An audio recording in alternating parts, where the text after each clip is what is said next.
Bienvenue sur Terre, ma grande. C'est l'horreur, tu vas te régaler. Ah, c'est pas faux. Non! Non! Oh, punaise, oui! Pas ça! Non!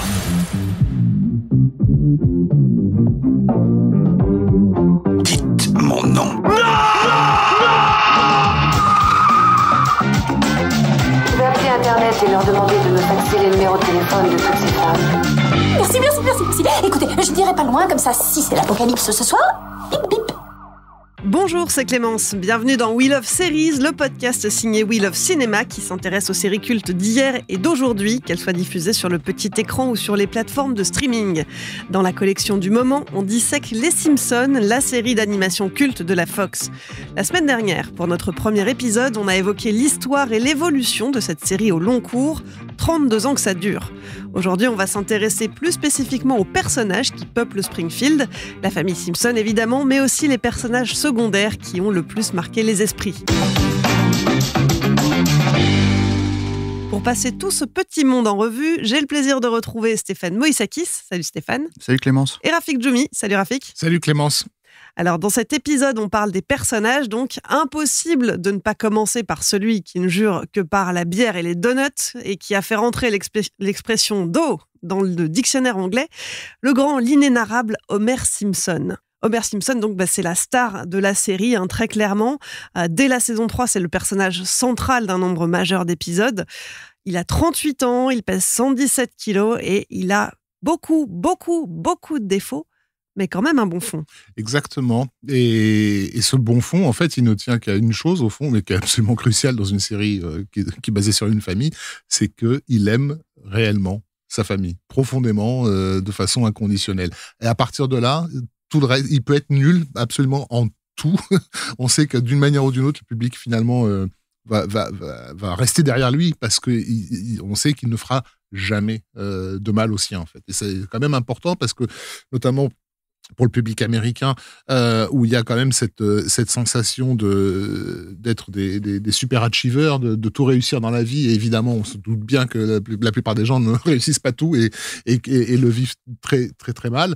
Je pense que l'attachement à Homer, il est aussi dû à ça. Au fait que, ouais, on peut rater tout, mais au moins, on rate pas l'essentiel. On continue à les aimer jusqu'au bout. Et puis, ce que tu dis, en fait, sur les super achievers, c'est très intéressant parce que c'est critiqué, en fait, dans la série. Et à travers Homer, justement. C'est-à-dire que, par exemple, il y a un épisode, Homer, c'est quelqu'un qui travaille à la centrale nucléaire de la ville, pour Monsieur Burns, quoi. Et en gros, il y a un épisode, moi, qui je trouve assez génial à l'époque, où, en gros, il voit une pub à la télé qui lui promet en fait, en fait, s'il utilise cette lotion, il va pouvoir avoir les cheveux qui repoussent. Et en gros, il va acheter ce truc et ça devient super crucial parce qu'il se le met, les cheveux repoussent. Et d'un seul coup, en fait, ça devient l'alpha mâle, en fait, en gros, qui va réussir et tout le monde le remarque. Et mais Homer, vous êtes incroyable, quel charisme, etc., etc. Et il commence à lui donner, de l'importance dans la centrale. Il devient un exécutif, etc., etc. On lui donne les clés en or des toilettes, ou je sais pas quoi. Donc, en fait, il y a tout un truc comme ça. Et en fait, la connerie qui se passe, c'est que t'as Bart qui tombe sur le tube. Qui se dit mais moi je vais avoir une barbichette et tout, je vais avoir un truc, et il se le met sur la tronche et en gros il y a plus de lotion, il perd ses cheveux et il redevient Homer Simpson en fait aux yeux des gens, un loser, etc., etc. Et bon voilà, on l'a dit plusieurs fois dans l'épisode précédent, les Simpsons traitent en fait, même sur le ton de la blague, même sur le ton de choses qui n'étaient pas forcément traitées encore une fois dans les sitcoms à cette époque-là, en tout cas qui étaient tournées vraiment comme un truc assez léger. Et je pense que du fait que ce soit de l'animation, en fait, on pouvait traiter ça. Et Homer, c'est le vecteur de ce genre de choses.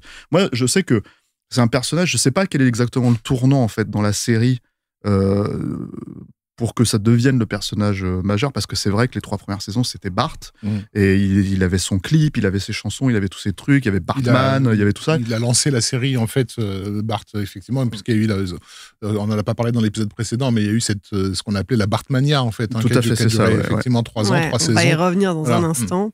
Et du coup, en fait, je sais pas quel est le point d'ancrage exact pour lequel Homer est devenu finalement le héros, mais je sais qu'en tout cas, moi, l'épisode que j'ai trouvé vraiment formidable en fait et qui m'a vendu émotionnellement le personnage, c'est un épisode où en fait il y a un restaurant japonais qui s'installe en ville et en gros il décide, il veut pas y aller Sa mère lui dit, mais viens, on va... Sa mère, pardon, le lapsus. Sa femme, en fait, vient le chercher. Il dit, si, faut qu'on essaye des trucs différents, ça fait chier, il y en a marre, on y va.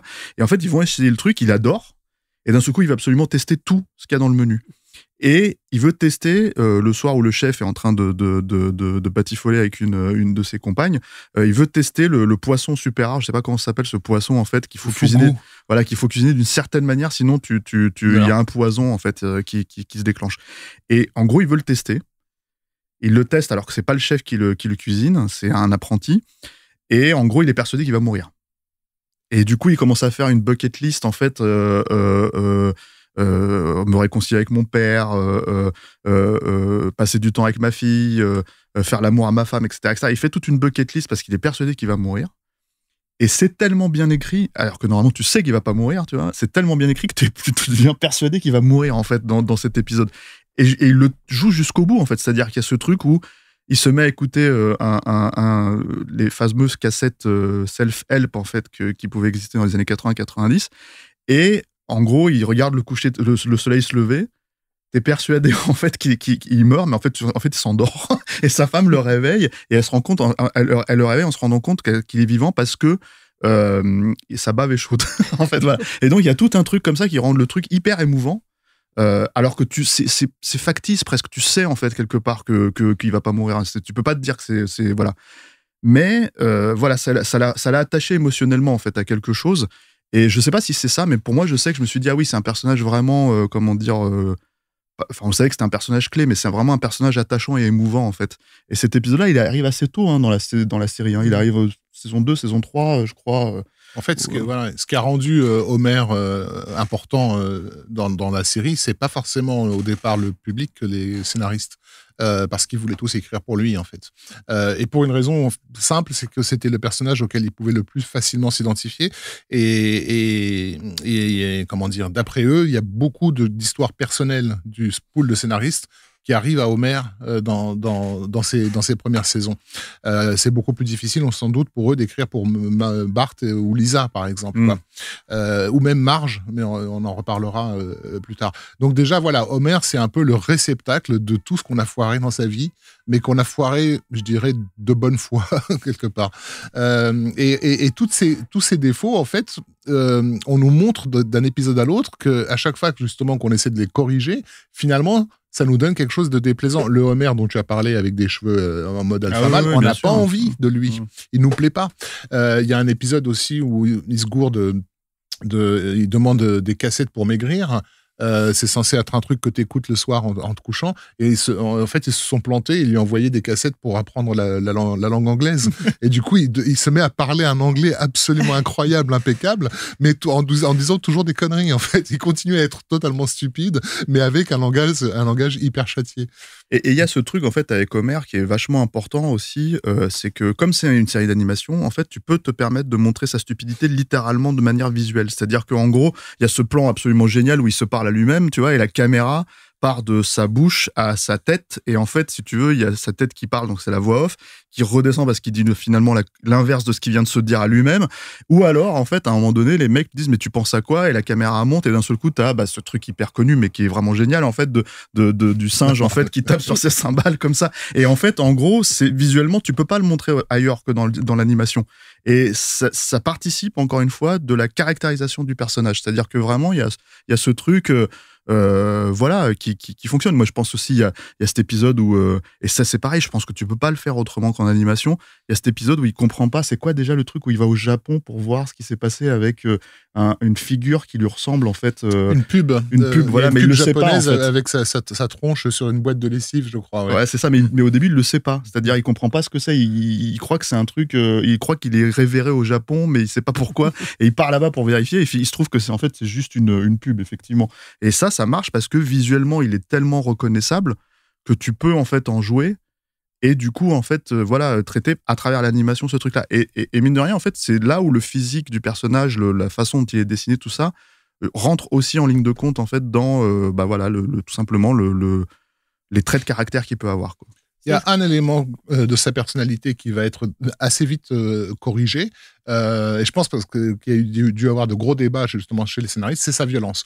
Parce que le fait que ce soit un cartoon, la violence, elle est inhérente à l'esprit du cartoon, bien sûr. Et quand on montre un personnage en colère, on le montre en train d'user de sa violence. Et donc, il y a cette image célèbre dans les premières saisons d'Homer en train d'étrangler son fils Bart. Mais en fait, très vite, la série Simpson, justement en devenant le sitcom familial américain par excellence, les gars se réalisent qu'on a quand même dans le sitcom familial du pays un père qui maltraite son gosse physiquement dans chaque épisode. Donc ils vont virer ce truc assez rapidement. L'image restera gravée, bien sûr, mais ils vont le virer, je pense, parce que justement ils s'aperçoivent de l'importance qu'ils ont pris et que le caractère cartoonesque de cet étranglement passe moins bien, en fait. Effectivement, finalement, c'est plus des accidents qui vont lui arriver à lui directement, qui vont le toucher. En 30 ans, il est tombé un nombre incalculable de fois, il s'est fait électrocuter, il a été frappé par la foudre, il a brûlé, il a été dans des explosions, il s'est fait tirer dessus, il a fait des crises cardiaques. Enfin, personne ne pourrait survivre à tout ce à quoi il a survécu. Et sa stupidité, il la doit à un crayon qu'il a dans la tête depuis qu'il est tout petit. Un épisode qui en parle, dans lequel justement il est opéré pour qu'on retire ce crayon, et d'un coup on découvre que sans ça il a des capacités mentales tout à fait normales. En même temps, un Homer normal, c'est un peu dommage parce que ça nous priverait de ça. Spider cochon, il peut marcher au plafond. Est-ce qu'il peut faire une toile? Bien sûr que non, c'est un cochon. Prends garde. Et donc, Homer Simpson, tellement stupide que en 2010, des chercheurs ont identifié un gène qui limitait l'apprentissage chez les rats. Et ce gène a été surnommé le gène Homer Simpson. Exactement. Le paradoxe étant que donc il a le prénom d'un des plus grands dramaturges de l'histoire de l'humanité. Matt Groening disait qu'il s'en était un peu servi pour piquer au vif son père, qui est en fait l'exact inverse, qui était au contraire un personnage très urbain, très intellectuel, très très éduqué, et que voilà, l'idée de faire de Homer la célébrité incarnant la bêtise et la beaufrie américaine, parce qu'il y a quand même cet aspect vraiment de toutes les caractéristiques associées justement au beauf américain sont là chez Homer. Ce qui est intéressant, parce que en France, on a eu des tentatives dans le comic strip de mettre en scène le beauf. On avait Cabu qui a fait toute une série sur les beaufs, par exemple. Et Bidochon. Mais on n'est jamais parvenu à les rendre sympathiques. On se place toujours au-dessus d'eux. Alors que dans le cas d'Homer, malgré son incroyable stupidité, on ne peut pas s'empêcher à un moment ou un autre de se dire, mais en fait c'est moi. Homer, c'est moi. Parce que ce qui compte chez Homer, c'est, encore une fois, je pense, cette bonne volonté. Il foire tout, mais voilà, sa paresse, sa lâcheté ne nous apparaissent jamais comme des péchés terribles, en fait. Il n'y a pas de méchanceté derrière. Il a une forme de pureté dans sa bêtise. Exactement, qui le rend attachant, finalement, là où un Bart, parfois, peut être vraiment de mauvaise composition, machiavélique, et où finalement, il y a cette intelligence en plus. Alors, Bart, c'est un enfant. Il a seulement 10 ans. Donc, on lui pardonne aussi certaines choses. Là où adulte, lui, est là où Homer est un adulte complètement irresponsable. Et ce qui est intéressant, mais on reviendra sur ces personnages après, c'est sa relation avec Lisa aussi, qui est censée être justement le personnage le plus intelligent de la famille, et qui est désespérément en attente d'être reconnu par ce père idiot. Et ça, c'est pas commun en termes d'écriture. On va y revenir dans un instant, mais avant de parler de Lisa, on va quand même s'attaquer à la femme d'Homer, Marge. Homer, tu fumes du hashish? Et maintenant je suis en possession de drogue, je risque la prison, sauf si je témoigne contre toi. Marge Jacqueline Bouvier Simpson, née Marjorie Jacqueline Bouvier, née en 59, donc c'est l'épouse d'Homer, la mère de leurs 3 enfants, et c'est le stéréotype de la mère de famille américaine moyenne. On l'a dit dans le premier épisode, sa coupe de cheveux est inspirée de la fiancée de Frankenstein, cette espèce d'énorme choucroute sur la tête, qui est bleue en l'occurrence. Et Marge, alors c'est un personnage finalement qui n'a pas vraiment les faveurs du public, alors qu'il est très intéressant. Mais c'est vrai qu'elle a ce côté plus lisse que les autres. Elle fait pas de bêtises. Elle est là plutôt pour faire la police. Alors, oui et non. C'est-à-dire qu'il y a quand même, en fait, moi, pareil, dans la même logique, en fait, de découverte de la série à l'époque, hein, parce que moi, j'ai regardé les Simpsons vraiment quand ça passait. C'était quasi religieux pour moi. Hein. C'est-à-dire que, en gros, dès que ça a commencé, le samedi soir, il fallait que je sois chez moi pour enregistrer l'épisode, pour le voir, le découvrir au moment où ça passait, etc., etc. Et donc, effectivement, moi, j'ai en plus grandi, pour le coup, vraiment avec la VF, quoi. Et je pense, comme la plupart des Français, en vrai, hein, je pense que c'est très compliqué de décorréler la VF des Simpsons, quoi. Et ça participe de l'attachement. Mais par exemple, je me rappelle d'un épisode, encore une fois, où Marge est sur le point de tromper Homer, quoi. C'est-à-dire qu'il y a vraiment un prof de bowling, en fait, qui débarque dans sa vie. Dès la première saison, même. Hein. Ouais, et qui d'un seul coup lui fait le grand jeu, quoi, qui l'a séduit et tout. Il faut préciser qu'avant qu'elle soit tentée de tromper Homer, elle se retrouve pas au bowling par hasard. C'est parce que basiquement, Homer lui a oublié de lui offrir son cadeau d'anniversaire. Donc il lui offre une boule de bowling qui était la boule de bowling qu'il voulait pour lui. Donc là, elle a strictement rien à foutre. Et lui, il espère qu'en fait, elle va lui donner cette magnifique boule. Et finalement, de colère, elle décide de la garder et d'aller elle-même faire du bowling. Voilà. Et c'est là où elle tombe sur ce séducteur. Voilà. Et du coup, en gros, se joue donc cette espèce de jeu de séduction où Homer sent, lui, pour le coup, qu'il est en train de la perdre. Et en fait, il y a ce moment clé qui est en plus, moi, je trouve assez simple, mais assez bien écrit, en fait, où elle doit choisir entre deux chemins. Et en fait, elle arrive vraiment jusqu'à ce stade-là. En fait, tu te dis qu'est-ce qu'elle va faire, et c'est tellement bien écrit les Simpsons que tu te poses la question, en fait. Alors que normalement, tu devrais savoir, en fait, que c'est pas le cas, qu'elle va vraiment retourner vers Homer, tu vois. Mais du coup, il y a cette tentation, cette idée, en fait, à un moment donné, de le tromper. Et puis finalement, évidemment, elle se ravise et elle rentre chez elle parce qu'elle aime profondément Homer, elle aime profondément sa famille. Voilà, il y a toutes ces tentations, toutes ces choses qui sont mises en fait justement pour la contrer. Mais c'est le propre en fait des meilleurs épisodes, c'est-à-dire qu'une fois tu as créé un personnage en fait qui fonctionne d'une certaine manière, qui a une certaine rigueur morale, qui effectivement peut être lisse parce que c'est comme ça qu'elle est définie. En fait, tu lui envoies quelque chose qui va la contredire en fait, qui va la pousser dans ses retranchements et questionner ce code en fait qu'elle peut avoir. Homer, par exemple, c'est sa stupidité. Donc les épisodes où il devient intelligent, d'un seul coup, en fait, c'est hyper ludique pour le spectateur de se dire ah tiens, qu'est-ce qui se passe en fait ? Homer devient intelligent. Là, c'est pareil, c'est-à-dire que tu la pousses un peu au crime entre guillemets, tu la pousses en tout cas en dehors de sa zone de confort et tu joues avec ça. Et ça, en fait, il y a plein d'épisodes en fait qui font ça mine de rien avec Marge. C'est-à-dire, il y a ce truc aussi où elle à la Thelma et Louise, là, elle part avec une amie, voilà. Et tu la confrontes, en fait.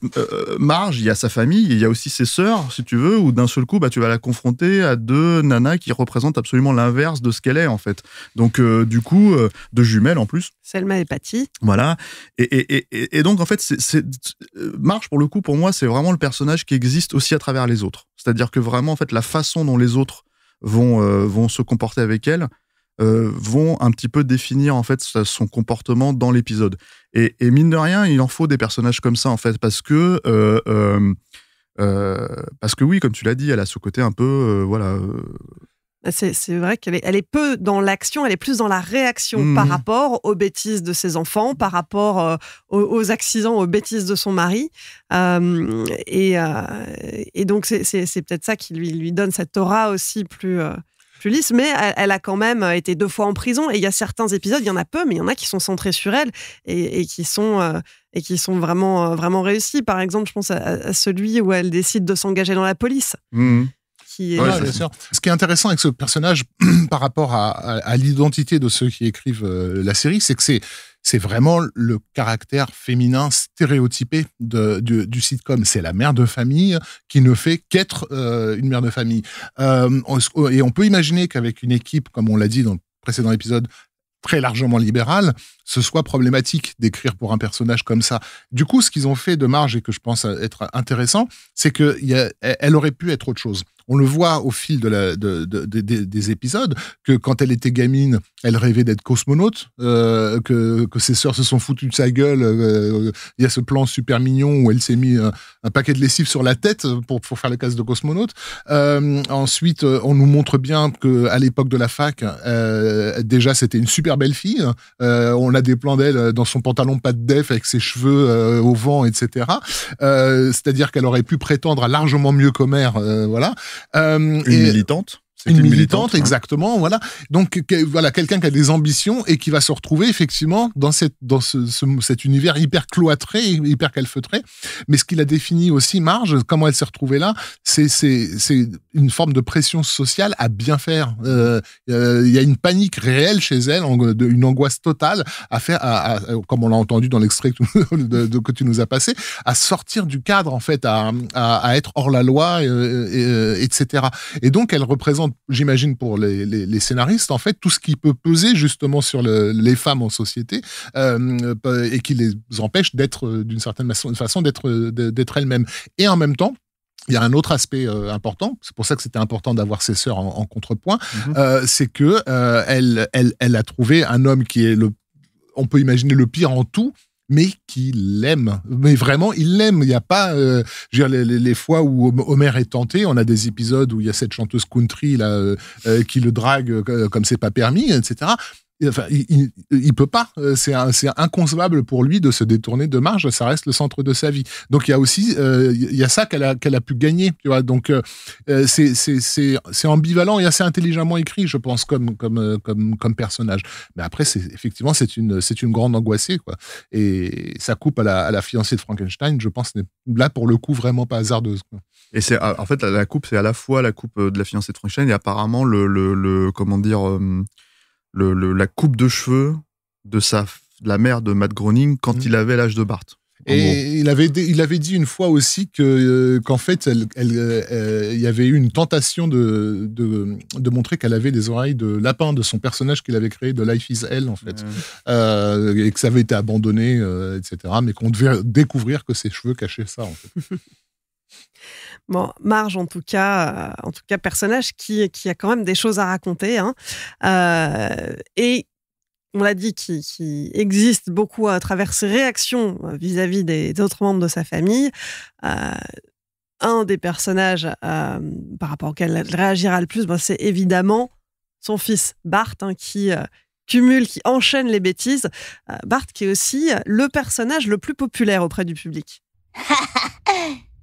Bon, ça n'a pas été facile, mais on a réussi à regarder toutes les vidéos de chute sur les testicules qu'il y a sur le net. Maintenant, on laisse un super commentaire. LOL, ça doit faire mal. Oh, je crois qu'il n'y a rien d'autre à faire que d'aller jouer dehors. Bart, de son vrai nom Bartholomew Jojo Simpson, c'est l'enfant cancre américain par excellence, hein. Il n'aime pas l'école, il préfère la télévision, faire du skate ou passer du temps à se chamailler avec sa sœur. Et c'est le personnage principal des 3 premières saisons. Exactement, et c'est vraiment lui qui va lancer la popularité des Simpsons dans le monde, donc avec ce qu'on a appelé à l'époque la Bartmania, c'est-à-dire avec un nombre incalculable de t-shirts qui ont pu être publiés à l'époque. Don't have a cow man, Cowabunga, qu'est-ce qu'on a eu d'autre? Eat your short, My short, I caramba. Underachiever aussi, celui-là a beaucoup déplu à une partie de l'Amérique, justement parce qu'il y avait une espèce de mise en avant du fait que oui, je foire tout et c'est bien, quoi. Il y a des écoles publiques américaines qui ont carrément interdit les t-shirts qu'ils représentent en estimant que Bart est un mauvais modèle pour la jeunesse américaine. Et James L. Brooks s'en défendait en disant mais la télévision, le sitcom américain n'est rempli que de personnages modèles. Est-ce que vous en avez autant dans votre vie, quoi? Effectivement, oui, Bart, il est le... oui, c'est ça, la voix de tout ce qui ne va pas, le témoignage, en fait, l'expression de ce qui foire, quoi.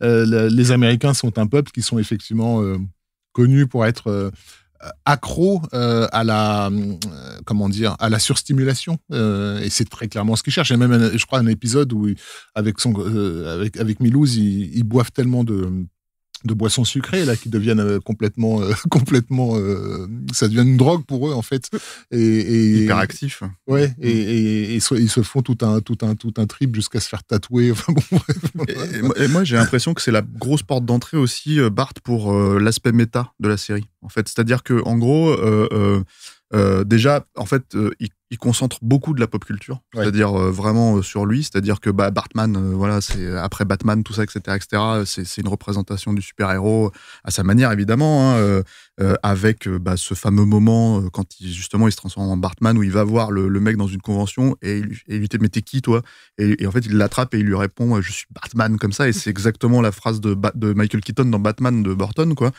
qu'ils ont parodié. Et justement, en fait, quand il y a eu il y a un épisode que j'aime beaucoup aussi, mais en plus qui est en plus avec la VF, c'est presque ça marche et en même temps ça marche pas. C'est ce moment en fait où Bart devient une star dans les Simpsons. C'est-à-dire qu'il y a ce moment où il devient connu parce qu'il a cette catchphrase qui est j'ai rien fait. En fait, il casse un truc et il dit j'ai rien fait, c'est pas moi, parce qu'il a le réflexe en fait direct de pas parce qu'il sait qu'il va se faire engueuler en fait. Et donc il dit j'ai rien fait, alors qu'évidemment c'est lui qui est responsable. Et il passe à la télé à cause de ça. Il devient une star à cause de ça. Et il casse le décor de chez Krusty. Voilà. Et il dit j'ai rien fait, et ça fait marrer tout le monde. Et du coup, Krusty voit la possibilité de faire du pognon avec cette phrase. Ouais. Et du coup, en fait, ça devient une chanson où ils reprennent You Can't Touch This de MC Hammer. Et donc, c'est Bart qui fait j'ai rien fait. C'est comme ça et tout. Et tout le truc, en fait, ça devient un truc méta où d'un seul coup, tu te rends compte que Bart, en fait, dans les années 30 ou 40 ans après, devient une espèce d'enfant star sur le retour, donc, en fait, qui était connu comme ça, qui est complètement déchu et qui apparaît dans des émissions télé pour dire juste j'ai rien fait au milieu de 3 autres stars, en fait. Et ça, c'est clairement un discours méta sur la popularité de Bart au début des Simpsons, en fait. Et en gros, c'est voilà, il y a un autre. Moi, j'ai arrêté de regarder la série de manière, en tout cas, clairement assidue à l'arrivée du film, hein, donc à peu près une quinzaine d'années après. Mais il y avait encore, par exemple, un épisode que j'avais vu où je me rappelle très bien que le début du générique, le détournement du générique, c'était Bart qui était obèse. Parce qu'il avait commencé à bouffer trop de bonbons, de trucs comme ça. Et en fait, il refaisait tout le générique, mais avec Bart obèse. Et donc, d'un seul coup, tous les mouvements sur son skate où il devenait hyper agile, etc., il foutait le bordel, il n'y arrivait pas parce qu'il était gros, quoi. Et donc, c'est pareil, c'est un commentaire méta sur leur propre générique. C'est-à-dire que voilà, il y a Bart, je pense, est vraiment le représentant de la pop culture. C'est lui qui fait rentrer tout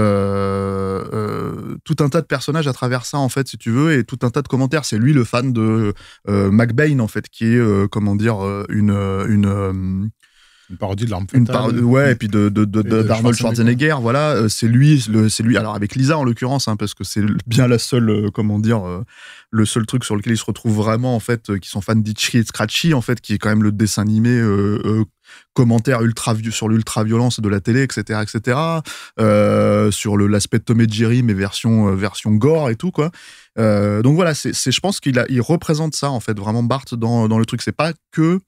Et c'est cohérent parce que c'est comme ça qu'il est né. C'est ce que je disais précédemment, c'est que c'est la version de Denis Lamalisse que voulait avoir Matt Groening. Donc, quelque part, c'est cohérent que, puisqu'il est né, en fait, de l'esprit, en fait, de Matt Groening, de la façon dont lui, il aurait voulu avoir ça, son propre commentaire sur une création artistique de son enfance, c'est normal qu'il ait cette représentation, finalement, sur la pop culture, quoi.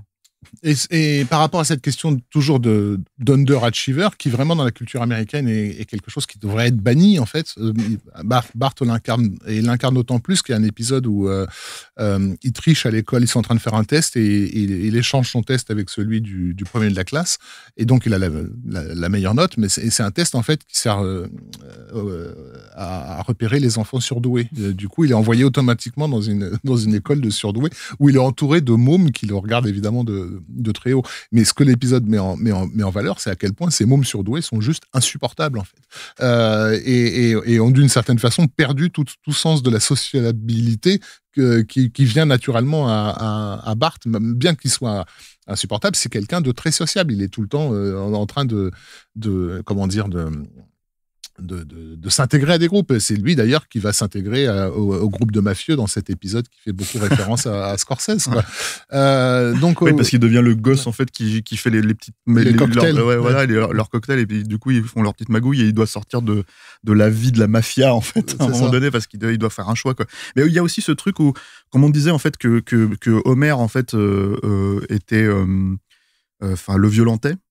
En fait, c'est devenu l'inverse. C'est-à-dire, dans la série, alors pas au même niveau, mais par exemple, Bart a clairement pris sa revanche au bout d'un moment. C'est-à-dire qu'il y avait, alors plus encore une fois dans un côté cartoonesque en fait, mais il y a des épisodes où d'un seul coup, je sais plus c'était quoi exactement le contexte, mais il se retrouve en fait à voir des cascadeurs et il voit à la télé en fait un truc de cascadeur où il y a un gosse qui prend une chaise et qui la pète sur la tête d'un cascadeur et le mec n'a aucun problème et il se dit tiens je vais essayer ça avec mon père et en fait il prend la chaise et il la pète sur le dos de son père qui s'écroule quoi. Donc en fait il y a tout un tas de trucs comme ça où ça devient effectivement le souffre. En fait il devient Homer devient son souffre-douleur, donc ils ont inversé la dynamique aussi quoi. Oui, notamment un épisode où il cherche à faire un gargule. En fait, son père lui a fait des poissons d'avril à répétition, il en a marre et il décide de se venger.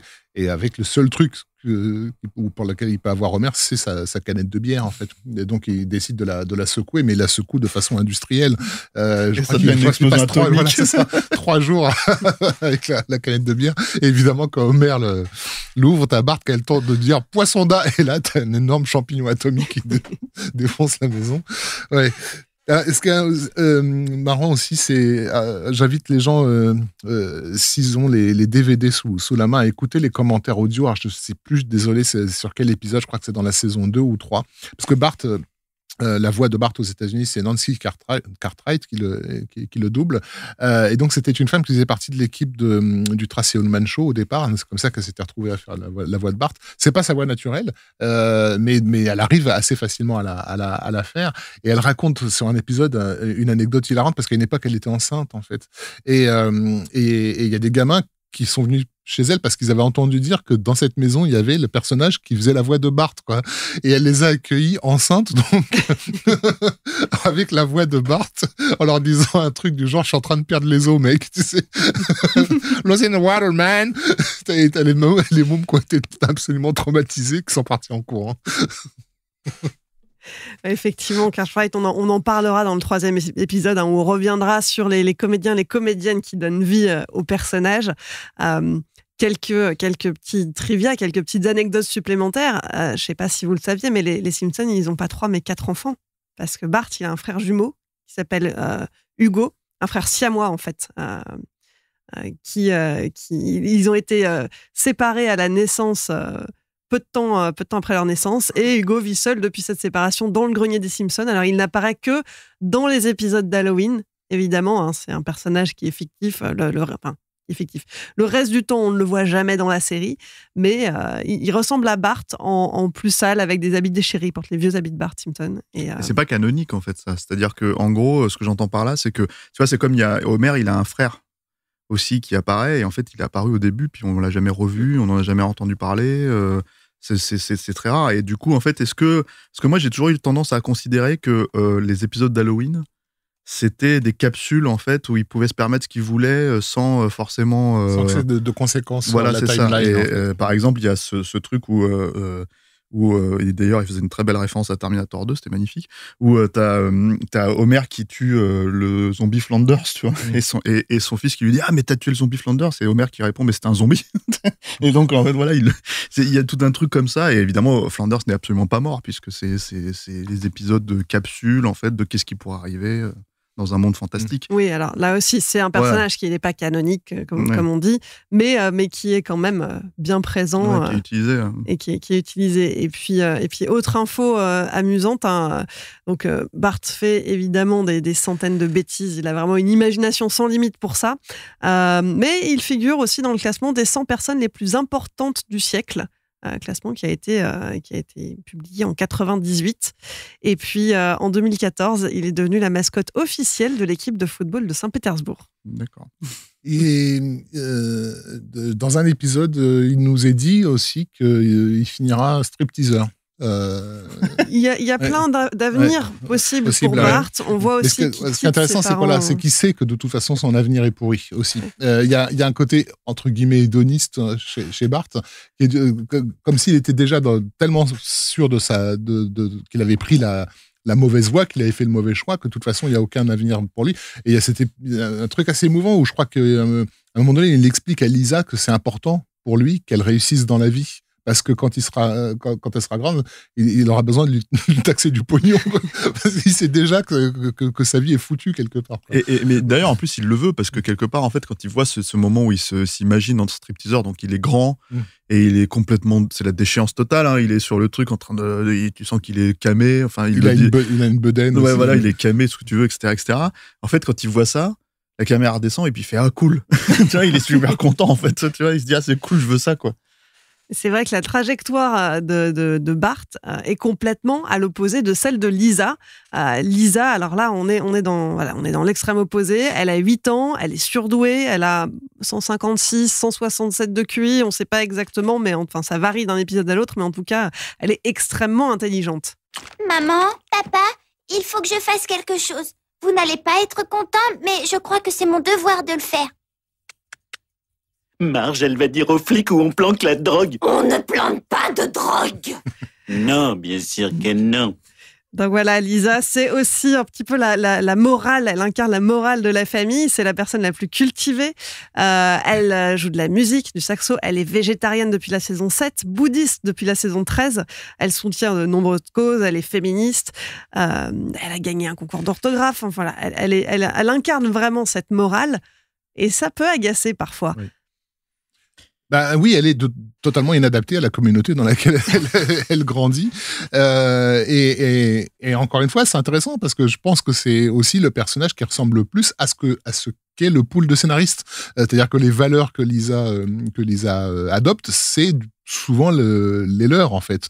Et en même temps, ils sont eux bien conscients que s'ils vivaient dans une ville américaine typique, isolée, comme Lisa l'est, ils n'auraient pas d'amis, personne ne voudrait d'eux, etc. Et au bout d'un moment, leur délire végétarien bouddhiste finirait par courir sur le jonc de tout le monde. Donc il y a une forme d'honnêteté, en fait, dans la description de ce personnage. Ceci dit, elle n'a pas, dès le départ, été aussi exceptionnelle. Hein. Dans les premiers épisodes, elle est quand même assez revêche, etc. Et il y a cet épisode, je crois que c'est dans la saison 2, qui, moi, compte parmi mes favoris, qui est un épisode réalisé par Brad Bird, qui est absolument superbement réalisé, qui est Le flic et la rebelle, dans lequel Lisa est tellement dégoûtée par le système qu'elle devient donc un voyou, quoi. Et pendant ce temps, Bart, lui, se prend de passion pour la police, parce qu'il a découvert que voilà, quand on est flic, on a des guns et qu'on a du pouvoir sur tout le monde, et il devient en gros le flic de l'école. Et tandis que Lisa est devenue la punk, quoi, le voyou. Donc c'est très, très, très bien écrit et superbement réalisé cet épisode. Ouais, puis Lisa, en fait, encore une fois, il faut avoir, pour le coup, je pense que dans un contexte comme ça, il faut avoir un personnage intelligent, parce que sinon, tu en sors plus, en fait. Ça pour devient... relever le niveau. Pas pour relever le niveau, forcément, parce que, en fait, j'arrête plus tendance à te dire, surtout que quand tu es censé représenter une famille, tu es censé au moins avoir un point d'ancrage aussi, parce que déjà, tout le monde est censé être plus intelligent que les autres dans son esprit. C'est ça le truc, en fait, j'ai envie de dire presque. Mais quand bien même, ça serait faux. Mais en fait, le point aussi, c'est que je pense que tu peux pas t'attacher que en fait, en tout cas, dans la longévité d'une série comme Les Simpsons, qui doit déjà, en fait, en soi, avoir 24 épisodes, si tu veux, par saison, quoi. Je crois que c'est ça, hein, il y en a 24. Rien que ça, si c'était 24 épisodes de crétins, je veux dire, au bout d'un moment, tu tiens 2-3 saisons, mais voilà. Et mine de rien, en fait, elle aussi, elle répond en fait aux autres. C'est-à-dire que vraiment, il y a un point en fait où elle est comme ça. Mais jusqu'à un point où tu peux même t'en moquer, parce que justement, là, on parlait de l'avenir de Bart, qui se voit comme un stripteaseur, mais pour le coup, l'avenir de Lisa, c'est présidente des États-Unis, carrément, quoi. Tu vois, donc il y a cette espèce de truc où, comment dire, oui, elle est. moi, j'ai du mal, en fait, j'ai du mal à la considérer énervante, en fait. C'est-à-dire que j'ai vraiment au contraire, en fait. Je trouve que quand les gens t'expliquent que, par exemple, cette espèce de logique de dire c'est pas un personnage, Bart n'est pas un personnage, un bon exemple, tu vois. En fait, c'est étrange que personne ne leur ait opposé Lisa, en fait, de l'autre côté, quoi. Donc, du coup, et là, pour le coup, c'est que ce soit pour les petits garçons, pour les petites filles, c'est pas la question, en fait. La question, c'est que t'as ce personnage-là qui existe, quoi. Donc, du coup, toute la construction dramatique, scénaristique, dramaturgique des Simpsons, en fait, elle est dans ces oppositions-là. Oui, et c'est obligatoire. Voilà, c'est ça. Nécessaire. Et du coup, en fait, voilà. Et puis, il y a plein d'épisodes. Enfin, moi, je me rappelle d'un épisode vraiment touchant où justement, en fait, son père ne s'intéresse pas au saxo. Et en fait, elle va devenir amie avec un type, je crois, c'est ça, qui a une voix... Non, c'est le bluesman. Le bluesman, quand il s'appelle Gencive Sanglante, c'était ça le truc. Et c'est pareil, elle a une relationnelle, elle a un espèce de père de substitution avec ce type. Qui va mourir, d'ailleurs. Qui va mourir et qui est, comment dire, une manière pour elle de la faire grandir dans cet épisode. Et d'avoir un espèce de, comment dire... voilà, et c'est un épisode qui est hyper... c'est pas l'épisode le plus drôle, c'est pas l'épisode le plus... Voilà, mais c'est un épisode qui, encore une fois, révèle l'humanité du personnage et qui est hyper touchant, quoi. Donc, du coup... je pense vraiment, je sais pas comment les gens découvrent les Simpsons, mais moi, je sais, comme je l'ai découvert vraiment dès le début et en fait en continu, ça donne vraiment une perception, en fait, c'était assez équilibré, mine de rien. En fait, ils arrivaient vraiment à se dire, bon, bah là, c'est l'épisode sur Lisa, là, c'est l'épisode sur Homer, là, c'est l'épisode sur Marge. Et à chaque fois, en fait, donner un corps émotionnel, en fait, à ces personnages-là, une importance et un ancrage, en fait, dans la série, qui fait que, du coup, tu te dis, ok, Lisa, elle est comme ça, c'est défini, et puis on verra ce qu'on en fait au fur et à mesure des choses, tu vois, comme tous les autres personnages, en vrai. Et du coup, moi, j'ai du mal à la dissocier complètement, finalement, de voilà, dire, ah, elle, j'aime pas ce perso, je préfère l'autre, etc. Tu vois, c'est vraiment, il y a ce truc de c'est là où c'était très bien fait aussi, quoi. Elle est nécessaire au bon équilibre de la série. Et puis au-delà de cette posture, de ce compas moral, finalement, qu'elle incarne dans la série, c'est aussi un personnage qui, par moment, va se rebeller. Là où Bart est dans une rébellion permanente à travers ses bêtises, elle va être dans une autre forme de remise en question, de critique de la société.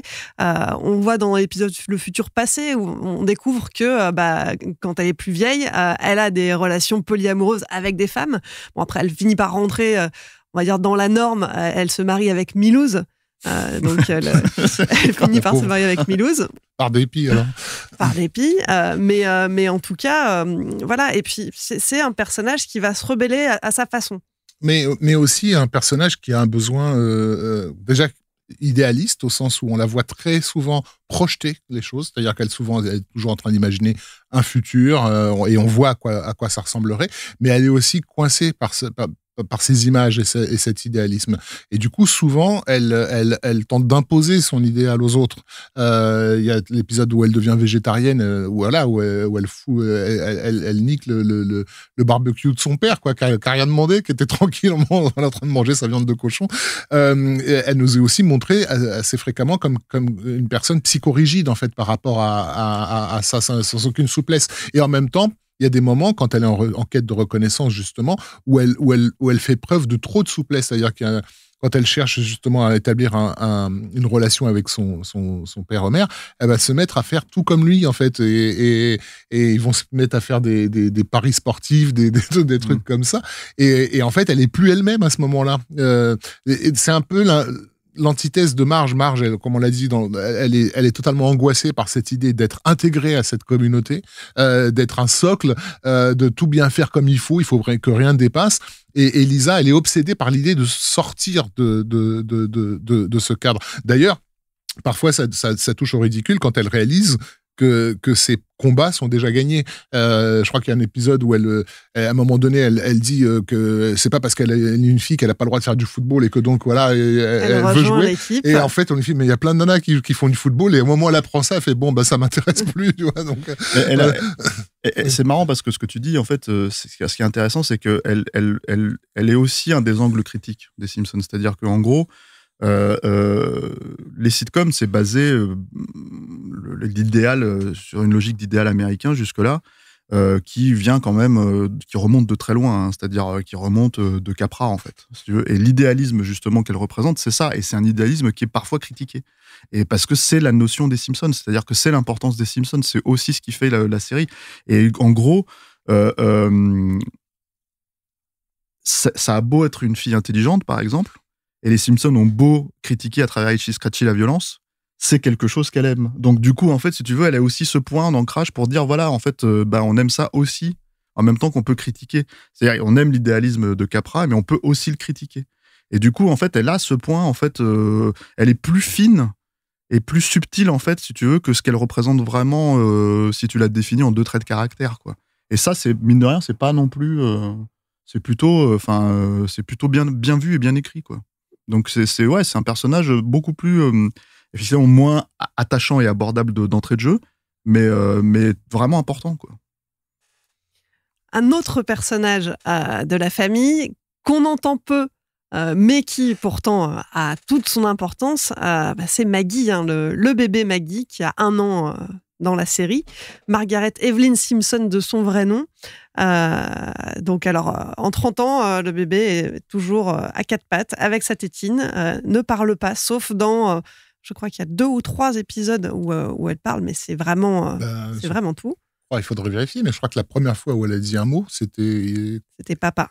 Et c'était Elizabeth Taylor qui lui avait donné la voix, ou en tout cas une superstar incroyable. Alors, moi, je me rappelle qu'à l'époque, il y avait alors, je ne sais pas si c'est arrivé, il faudrait vérifier, mais en fait, il y avait une rumeur comme quoi elle allait finir par dire ses premiers mots, et ça va être Whoopi Goldberg qui allait les dire, quoi. Et en fait, Maggie, après, c'est un personnage presque de slapstick, en fait, hein, pour le coup. C'est-à-dire que, en gros, c'est un bébé. Et un bébé, en fait, en gros, on a tendance à considérer que ça reste dans son coin, voilà. Sauf qu'en fait, il y a cette espèce de côté incontrôlable où d'un seul coup, le bébé découvre la vie et elle se retrouve à faire un tas de trucs. Elle se retrouve à être sur des cordes à linge, en fait, à traverser d'un immeuble à l'autre et ce genre de choses. Et ça devient un pur personnage de slapstick. Elle a aussi ce truc de critiquer sans critiquer, si tu veux, les autres personnages. Par exemple, elle va voir qu'un personnage est triste, elle va sortir sa tétine et lui mettre dans la bouche. Et en fait, voilà, il y a un truc d'un seul coup. En fait, elle a l'intelligence d'un adulte dans un corps de bébé, quoi. Et ça, c'est de la pure logique de slapstick. C'est-à-dire que c'est vraiment, en dehors de ça, le personnage ne serait pas du tout intéressant et n'existerait pas. Et quelque part, il y a eu cette question au début des Simpsons de se demander si on allait la faire grandir et ça allait devenir un petit enfant de 2-3 ans, etc. Et en fait, comme les Simpsons sont figés dans le temps, dans leur évolution, en tout cas, dans leur façon de grandir, en fait, ils ont maintenu ça avec Maggie et c'était la meilleure idée possible, en fait. Et il y a aussi un jeu des scénaristes avec cette idée, justement, que, comme tu l'as dit, comme c'est des bébés, on n'en tient pas compte. C'est comme si, au fond, ils avaient aucune place dans la société. Donc, il y a déjà ce gag récurrent d'Homer qui oublie régulièrement qu'il a une fille. Je crois qu'à un moment donné, il dit à l'école qu'il a 2 ans, il est père de 2 enfants, et t'as Marge qui le reprend. Homer, nous avons 3 enfants. Marge, le chien, ça compte pas pour un gosse. Donc il y a cette idée qu'effectivement personne ne fait gaffe aux bébés et ils vont tellement bien en jouer que elle règle des trucs, en fait. Il va y avoir un épisode fameux que Matt Groening a conçu comme un cliffhanger qui a tiré sur Monsieur Burns, dans lequel il décide consciemment à l'époque de refaire la grosse opération marketing de Dallas qui a tiré sur JR, donc de conclure une saison des Simpsons par Monsieur Burns se fait tirer par quelqu'un, on ne sait pas qui est le mystérieux assassin. Et donc, pendant l'été, les Américains sont invités à déduire qui l'a trouvé. Et ils ont laissé plein de pistes dans l'épisode, parce qu'à l'époque, on sait que tout le monde a des magnétoscopes qui vont faire des arrêts sur image, etc. Il y a plein de pistes qui tendent vers différents personnages, en fait, possibles, comme étant les meurtriers. Et il sera révélé que le meurtrier, c'était Maggie. Et il y avait déjà cette idée que on fait tellement peu attention aux bébés que même les spectateurs n'auront à aucun moment l'idée que ça puisse être elle, en fait, qui était derrière ça. Et là, d'ailleurs, aussi, on voit à quel point Maggie, elle est l'expression de comment dire, d'une action qui n'est jamais faite par la communauté de Springfield. C'est-à-dire, tu disais, quand elle voit un personnage triste, elle lui donne sa tétine, parce qu'elle est la seule à voir que ce personnage est triste, mais elle est aussi la seule à voir que si Springfield veut régler ses problèmes, la première chose, c'est de se débarrasser de Burns, quoi. Tu vois, donc, voilà, elle parle pour tout le monde, en fait. Et puis, il y a ce gag, en fait, si tu veux, qui est récurrent, puisqu'il est dans le générique, en fait, qui quand même exprime beaucoup de choses, je trouve. C'est ce moment où, en gros, Maggie est sur le tapis roulant au supermarché. Et en fait, la caissière la prend et la bip, et en fait, ça a un coût, quoi. C'est-à-dire que ça devient un truc, il faut la payer, quoi. Ouais. Et en fait, ce gag, ça, si tu veux définir les Simpsons, ça dit tout ce que ça dit. C'est-à-dire une critique de la société américaine, quoi. Donc c'est assez marrant, en fait, parce que c'est un gag. La fonction d'un gag, c'est d'arriver à faire comprendre le truc en 2 secondes, en fait. Alors, il y a plusieurs explications possibles, d'ailleurs, derrière ce chiffre qui s'affiche sur la caisse. Hein. J'ai lu plusieurs explications. Je ne sais pas laquelle est la vraie. Il y en a qui disent que le chiffre qui s'affiche, donc c'est $464 et quelques. C'est le prix d'études pour des enfants aux États-Unis, le prix moyen de la scolarité. Alors, j'imagine que ça doit être un prix par mois, quelque chose comme ça. Plutôt, Ou alors, c'est le prix simplement pour faire vivre un bébé tous les mois également. Mais en tout cas, voilà, ça replace dans un contexte d'Américains moyens. Tout à fait. Et il y a aussi un truc intéressant avec les personnages de Maggie relatif à l'objectivisme, qui est un truc qui n'est pas du tout connu en France, mais qui a une grosse importance aux États-Unis, qu'on doit à un écrivain qui s'appelait Ayn Rand, une femme russe immigrée aux États-Unis, qui a beaucoup écrit sur l'anti-collectivisme, on va dire. C'est des fictions qu'elle écrivait, mais à travers ces fictions, elle mettait en scène comment toutes les idées de collectivisme détruisaient l'individu et notamment l'incapacité à déployer son génie. Bon, on l'appelle le prophète de l'égoïsme. Voilà, les libéraux, les ultra-libéraux américains l'adorent. Adorent cette philosophie égoïste, on va dire. Et Maggie incarne le potentiel, en fait, c'est un bébé, donc elle est capable de tout, mais elle grandit dans un monde qui va ne faire que lui mettre des limites, en fait. Et il y a un épisode où elle fait des constructions magnifiques à l'école, et à chaque fois, il y a un prof qui vient, qui lui détruit sa construction parce qu'en fait, elle se fait remarquer en faisant un truc trop beau, trop magnifique, trop grand, etc. Et elle est envoyée dans une école qui est littéralement appelée l'école Ayn Rand pour les petits bébés, quoi, pour essayer justement de développer ce potentiel, en fait. Alors, entre-temps, j'ai vérifié. Donc, sa voix, pour son tout premier mot, quand elle dit « papa, c'est bien », Elizabeth Taylor qui lui prête sa voix. Et elle parle à nouveau dans l'épisode « Manucure pour 4 femmes ». Et là, c'est Jodie Foster qui va incarner Maggie dans une allocution très émouvante sur les droits des bébés, notamment. Et puis, on la voit aussi plus vieille, dans des épisodes où Bart et Lisa voient leur futur. Et là, on découvre qu'elle devient une rockstar à l'âge adulte. Donc, finalement, ce personnage qui n'avait pas de voix, qu'on a connu toujours muet, va exister à travers ses cordes vocales. Alors, on a fait le tour de toute la famille originelle des Simpsons. Je vois qu'on est déjà à plus de 50 minutes d'émission. On a battu le record de l'épisode de Breaking Bad. On va quand même dire un mot des personnages secondaires. Alors, on va peut-être pas s'attarder non plus trop longtemps dessus, mais impossible de parler des Simpsons sans parler de Monsieur Burns et Smithers, par exemple. Monsieur Burns, c'est le Machiavel absolu, en fait, quand tu le regardes dans le truc, parce que c'est la représentation du patron, de la sangsue, j'ai envie de dire, même presque, en fait, de la vie. De celui qui se nourrit, en fait, de la communauté. Voilà. C'est le comte Dracula. Voilà, c'est ça, et il est représenté comme ça, d'ailleurs. Du capitalisme américain, quoi. Là, pour le coup, c'est vraiment un personnage, c'est vraiment un point politique, idéologique sur lequel les créateurs se sont vraiment posés, quoi. C'est-à-dire une certaine vision du capitalisme américain qui a fait la part belle, justement, au Rockefeller et à toutes ces familles qu'on nous porte en héros. D'ailleurs, il est souvent représenté comme quelqu'un qui nous vient du début du XXe siècle. Hein. On le voit tout le temps quand il est gamin. Littéralement, il est né en 1900, quoi. Un truc comme ça. On dit même dans un épisode qu'il est né en Pangée, donc à l'époque du supercontinent, avant que tous les continents actuels se détachent. Voilà.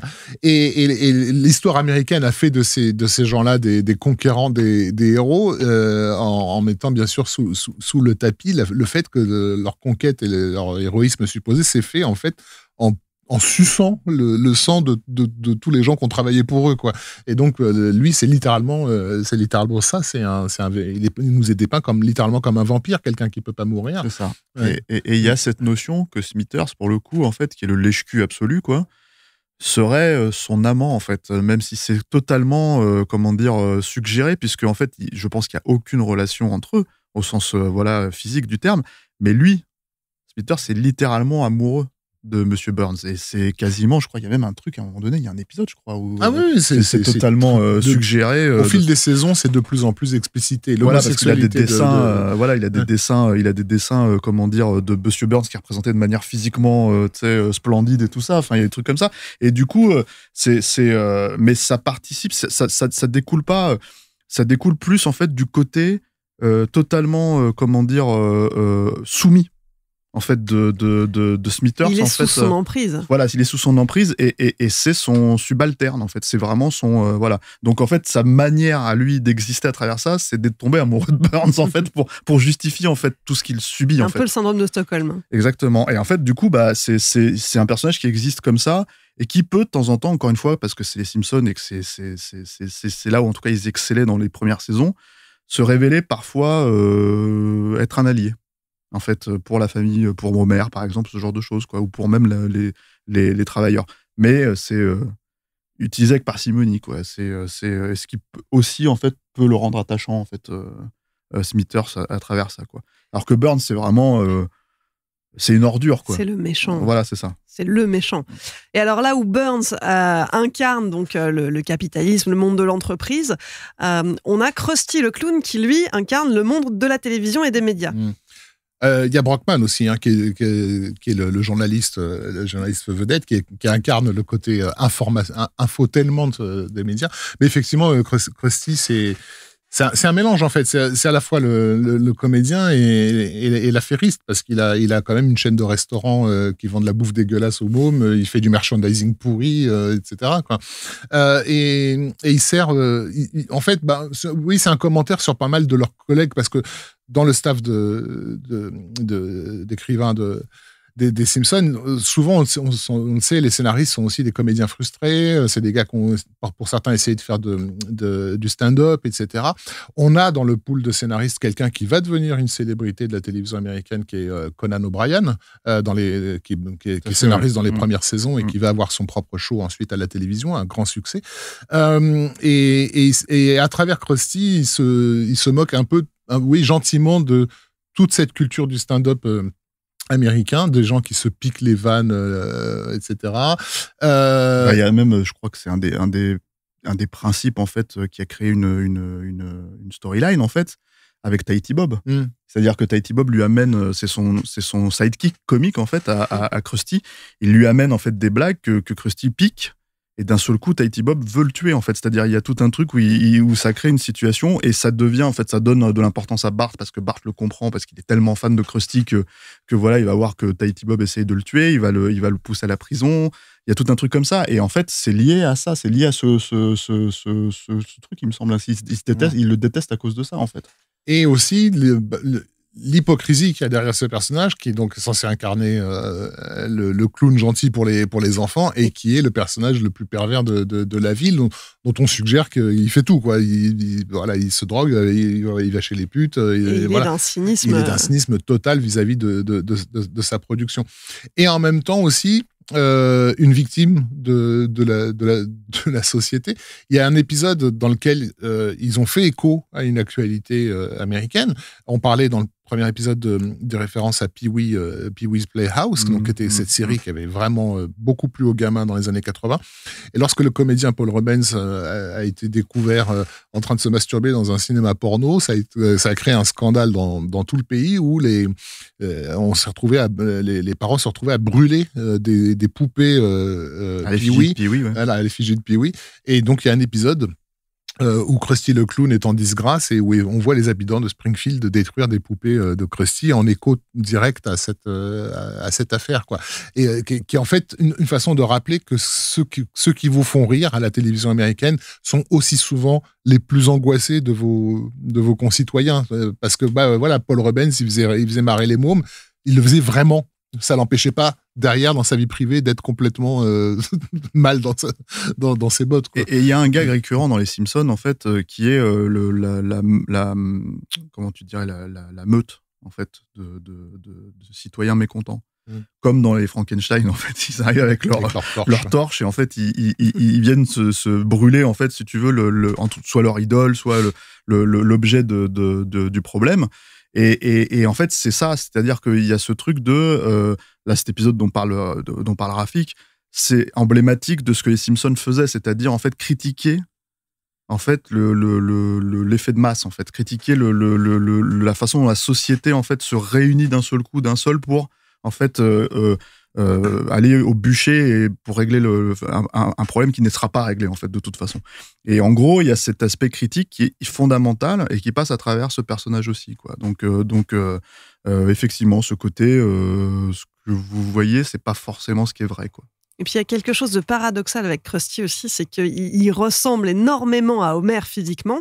Il y a même eu une tentative à un moment de raconter que en fait Homer, la journée travaillait dans sa centrale nucléaire et le soir se transformait en Krusty, en ce clown.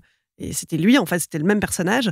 Et puis bon, pour des raisons de cohérence scénaristique, ça n'a pas été retenu, mais ça a été suggéré. Et il y a quelque chose de paradoxal dans le fait que Bart, qui a une vision pas forcément très positive de son père, qui passe son temps à se taper avec lui, a cette admiration sans borne par ailleurs pour ce clown. Parce que c'est la version drôle. Ouais. C'est-à-dire, c'est celui qui va pas lui comment dire... chercher à l'étrangler. Ouais, voilà, c'est ça, quoi. Donc oui, c'est cohérent et en même temps, comment dire, voilà, même avec Bart, en fait, Krusty est absolument, il se rappelle pas de lui. Tu vois, c'est à un moment donné, il y a un épisode, il lui sauve la vie au moins 4 fois. Voilà, et il lui dit mais t'es qui au bout de la 7e, 8e saison, t'es qui en fait, quoi. Et il dit et puis là t'as son assistant qui lui dit si il a essayé de vous sauver. Ah, c'est vrai. Voilà, quoi. Alors Bart, il y a un autre personnage auquel il est confronté très régulièrement, c'est Skinner, le principal du collège, dans lequel il est scolarisé. Là, c'est l'éducation qui est taclée, qui est visée. D'ailleurs, je me rends compte qu'on retrouve aussi des enseignants dans South Park. Donc ça, c'est vraiment une façon de critiquer l'éducation. Oui, puis c'est le quotidien des enfants. C'est-à-dire que c'est des personnages d'enfants, donc forcément, en fait, c'est dans leur quotidien de les montrer à l'école et de critiquer ça. Alors, South Park le fait différemment parce que t'as beaucoup de professeurs, t'as le professeur idéaliste, t'as le professeur, etc., etc. Alors que là, en fait, par exemple, que ce soit Skinner ou Crapabel, il n'y a pas, en fait, comment dire... c'est rare, je crois qu'il y a de temps en temps, dans un épisode, il y a un personnage idéaliste, un prof idéaliste qui va apparaître et qui va se casser les dents. Mais le truc avec Skinner, surtout, c'est que c'est pareil, en fait, il y a dans cette idée de réunir les personnages et de créer des situations, il y a ce moment où Skinner va, tomber amoureux d'une des sœurs de Marge, va essayer d'avoir une relation. Lui-même, il a une mère, en fait, si tu veux, qui prend le dessus à un point où c'est presque... En fait, une relation à la Norman Bates, en fait, dans Psychose, en fait, il y a un truc assez malsain, quoi, parce qu'ils aiment bien jouer sur ce genre de logique, quoi. Donc voilà, c'est un personnage... Skinner, pour le coup, je trouve que c'est un personnage qui est presque creux. Je sais pas ce que t'en penses, Raph. Non, moi, je le trouve pas creux. Il est pathétique, par contre. Oui, mais ça, d'accord. Mais en fait, il incarne... c'est un peu le pendant masculin de l'angoisse de Marge, Skinner. Et là, c'est intéressant parce qu'il nous est dit que ça vient d'un trauma. C'est-à-dire évidemment sa mère, hein, donc comme tu l'as dit, c'est la mère de Norman Bates, mais aussi il a fait le Vietnam. Et c'est quelqu'un dont on imagine qu'il a vu toutes les horreurs possibles et imaginables, et donc il a cette espèce de folie à être dans la norme tout le temps. Et donc il y a un jeu régulier avec l'idée qu'il va être contrôlé par le rectorat et qu'il faut que tout soit exactement en place, etc. Et il faut que aucune chose ne puisse se bouger. C'est ce qui en fait la victime idéale pour Bart, qui est un agent du chaos, quoi. Mais il y a aussi à travers lui cette idée que voilà, ces gens qui cherchent à bien faire, donc à ne pas se faire remarquer, à faire en sorte que tout roule et tout tourne, peuvent aussi être les plus traumas de nos concitoyens. Donc, de la même façon qu'on imagine que Marge a été abusée par sa mère et ses sœurs quand elle était gamine, lui, il a été abusé également. Il s'en fait voilà. Il y a un épisode où c'est poussé à l'extrême, cette idée de bien faire, qui est l'épisode où il invite le principal chez lui, et il a cramé son repas en fait, et il décide d'aller passer par la fenêtre pour aller acheter des sandwichs pour faire croire que c'est lui qui les a préparés, qui est devenu un mème internet très très utilisé, qui s'appelle le Steamed Ham, Steamed Hams, voilà. Et en fait, ils reprennent cette scène, mais ils la rendent encore plus stupide qu'elle ne l'est, mais parce que ça désigne idéalement je sais pas comment dire, quand on est tellement obsédé par l'idée de bien faire qu'on fait des choses totalement aberrantes, en fait. Après, c'est un personnage qui disparaît au fur et à mesure de la saison, de la série, quand même. C'est-à-dire que justement, au bout d'un moment, je pense que c'est celui sur lequel, et c'est pour ça que je disais peut-être qu'il était un petit peu creux, c'est qu'en fait, c'est celui sur lequel ils n'arrivent pas à itérer, en fait, forcément, au fur et à mesure, quoi. Donc oui, après, voilà, c'est pour ça que moi, j'ai du mal à le trouver, finalement, attachant. C'est vrai que finalement, quand on apprend son background, donc il a fait la guerre du Vietnam, on en apprend plus sur le personnage. Hein. D'ailleurs, son vrai nom n'est pas Seymour Skinner, son vrai nom c'est Armin Tamzarian. Et le vrai Seymour Skinner, c'est un ami qu'il avait à l'armée qui est mort pendant la guerre du Vietnam.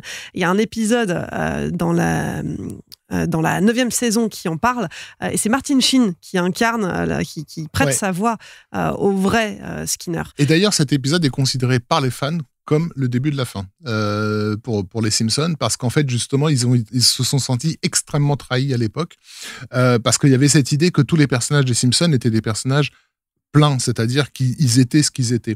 Et en faisant de Skinner, en fait, un gars qui se fait passer pour Skinner, en fait, il remettait en cause tout ce que le personnage était depuis le début de la saison. C'est très, très, très mal passé. Et encore aujourd'hui, c'est un épisode qui est pointé du doigt comme le jump the shark, qui est l'expression qu'on utilise aux États-Unis pour dire qu'à quel moment une série a été trop loin et ne pourra plus jamais en revenir. Et c'est cet épisode-là qui est pointé du doigt. Alors, on a vu Skinner, Krusty, Burns et Smithers. Il reste encore beaucoup de personnages, mais je crois qu'on va pas avoir le temps de parler de tout le monde. Si vous voulez, peut-être qu'on aborde un dernier personnage. Alors, Moe, grand-père Simpson, Abraham Simpson. Moi, il y en a un que j'aime beaucoup, très brièvement, c'est Ned Flanders.